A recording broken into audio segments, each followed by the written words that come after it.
क्यों? क्योंकि युधिष्ठिर भगवान कृष्ण को अपने से छोटा मानते थे, छोटा भाई मानते थे। और छोटा भाई कोई समझाए, कोई उपदेश दे, ये बड़े को तो बड़ा एकदम से बोलेगा, अरे तुम्हें क्या पता, तुम छोटे हो, तुम क्या जानो। इसलिए जब भगवान कृष्ण युधिष्ठिर को गीता का ज्ञान दिया तो युधिष्ठिर की कुछ पल्ले नहीं पड़ा। भगवान कृष्ण पांचों पांडवों को लेकर गए जहां पर भीष्म पितामह बाणों की सेज पर लेटे हुए थे। भगवान कृष्ण ने अर्जुन को आगे कर दिया, पीछे हो गए। अर्जुन ने हाथ जोड़ करके कहा, बाबा हम सभी आपको प्रणाम करते हैं। भीष्म पितामह जी ने आशीर्वाद दिया, नेत्र खोल करके इधर उधर देखने लगे। अर्जुन ने पूछा, बाबा किसको देख रहे हो? भीष्म पितामह जी ने कहा, अरे वो नहीं आया।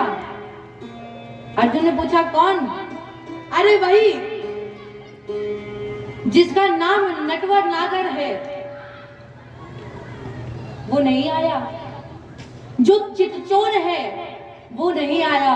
और जैसे ही भीष्म पितामह ने कहा चितचोर नहीं आया तो भगवान कृष्ण ने अर्जुन को पीछे किया और स्वयं आगे हुए और प्रणाम किया।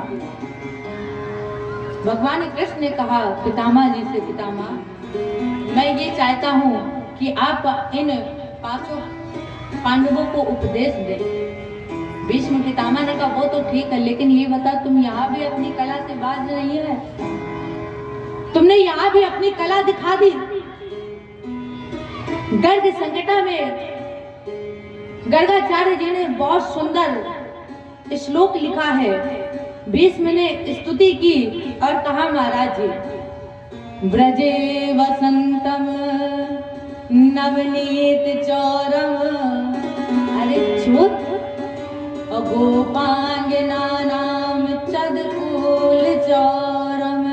और फिर भी तसल्ली नहीं हुई तो अनेक जन्मार्जित पाप चौरम चौराग्य गणम पुरुषम नमामि। अरे फिर भी तसल्ली नहीं हुई तो गोकुल वृंदावन में माखन चुराने वाले तसल्ली नहीं हुई तो यमुना तट पर गोपियों के चीर चुराने वाले फिर भी तसल्ली नहीं हुई तो भक्तों के संगीत होकर पापों को चुराने वाले, अरे चितचोर, अरे चोरों के सरदार, ये भीष्म पितामह आपको प्रणाम करता है। भगवान ने कहा उपदेश दीजिए। भीष्म पितामह ने धर्म का उपदेश दिया और जब ये धर्म का उपदेश दे रहे थे द्रौपदी हंस पड़ी। अब जब द्रौपदी हंसी, द्रौपदी ने कहा कि आज भगवान को क्या हो गया है, आज मेरे भैया को क्या हो गया, जो भीष्म पितामह से कह रहे हैं, बाबा से कह रहे हैं कि धर्म का उपदेश करो। और जब भीष्म पितामह उपदेश करने लगे तो दान धर्मान राज धर्मान मोक्ष धर्मान विभागशा और श्री धर्मान भगवत धर्मान समास व्यास योगना। द्रौपदी हंस गई। भीष्म ने कहा, ए पंचाली, तेरा इतना दुस्साहस कि तू मेरे सामने हंस रही है? अरे तुम्हें पता है जब मैं समाज में बोला, सभा में बोलना प्रारंभ करता था तो तेरी सास कुंती भी सर झुका लेती थी और तेरा इतना दुस्साहस कि तुम मेरे सामने हंस रही है। द्रौपदी ने कहा, बाबा इसीलिए तो हंस रही हूँ। जब आप सभा में बोला प्रारंभ करते थे तो मेरी सास बुआ भी कुंती, मेरी सास बुआ कुंती सर झुका लेती थी। बाबा ये धर्म उस टाइम कहाँ गया था जब पूरी सभा में मेरा चीर खींचा जा रहा था, मैं कह रही थी मुझे कोई बचा लो, मेरा चीर खींचा जा रहा है, तब वो उपदेश, वो धर्म ज्ञान वो कहाँ गया था? जब मैं कह रही थी, जब मैं आपसे पूछ रही थी गुरु द्रोण बोलो और पितामह जी बोलो, तुमसे तुम्हारी बहू पूछती है। बाबा मैंने आपसे पूछा था मुझे नग्न करवा रहे हो सभा में, मुझे नग्न करवा हो सभा में, बोलो जीवा क्या खिंची जा रही है। तब आपका धर्म कहाँ था? और आज आपको देखकर ऐसा लग रहा था कि आपके जैसा कोई धर्मात्मा है ही नहीं। भीष्म ने कहा, बेटी तुम्हारा बोलना बहुत जरूरी था। बेटी अगर आज तुम नहीं बोलती तो ये भीष्म पितामह अपनी छाती पर बोझ लेकर जाता। तुम्हारे सभी प्रश्नों का केवल एक ही उत्तर है मेरे पास, क्या? प्राणी जैसा खाता है अन्न उसकी वैसी ही बनता है मन, जैसा पीता है पानी उसकी वैसी ही बनती है बाड़ी। मैं दुर्योधन का दूषित अन्न खा रहा था, इसलिए मुझसे जो अपराध हुआ मैं क्षमा मांगता हूँ। धर्म का उपदेश दिया और भगवान चले।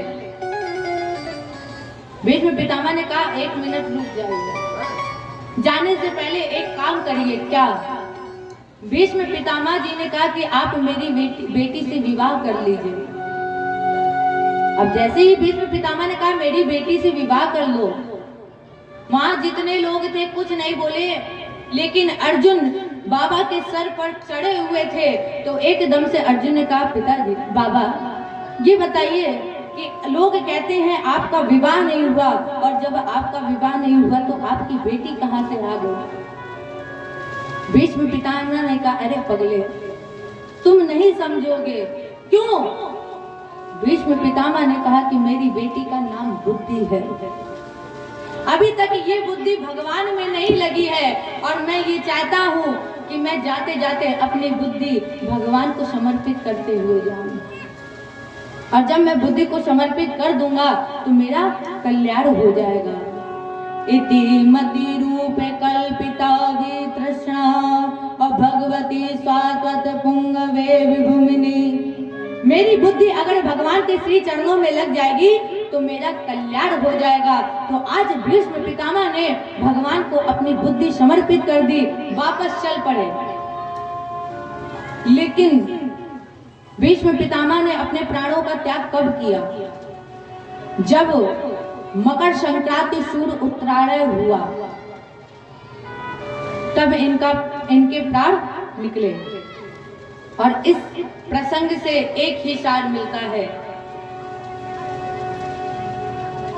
कि आप भगवान की कथा 24 घंटे में एक बार जरूर सुने। जब भी मौका मिले तब आप भगवत कथा सुने, क्योंकि इस जीवन का कोई कब चला जाएगा नहीं पता चलेगा। तो अपने इस भजन के साथ अपनी वाणी को विराम देते हैं। कौन सा भजन के साथ? सांसों का क्या भरोसा, कब ये सांस शरीर से निकल जाएगी नहीं पता चलेगा।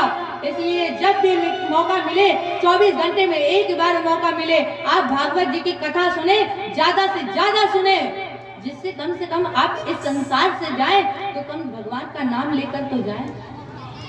मान लो आपने पूरे जीवन में कभी भागवत जी की कथा नहीं सुनी, कभी नहीं सुनी, और जब आप मर गए, पहुंचे भगवान, जब यमराज जी के पास गए, यमराज जी ने पूछा, एक बात बताओ, तुमने जीवन में किया क्या है? भगवान का नाम नहीं लिया तो क्या किया? तुम बोलोगे धन कमाते रह गए। धन कमाने के चक्कर में तुम कब नर्क में चले जाओगे नहीं पता चलेगा। सांसों का क्या भरोसा, रुक जाए चलते चलते, रुक जाए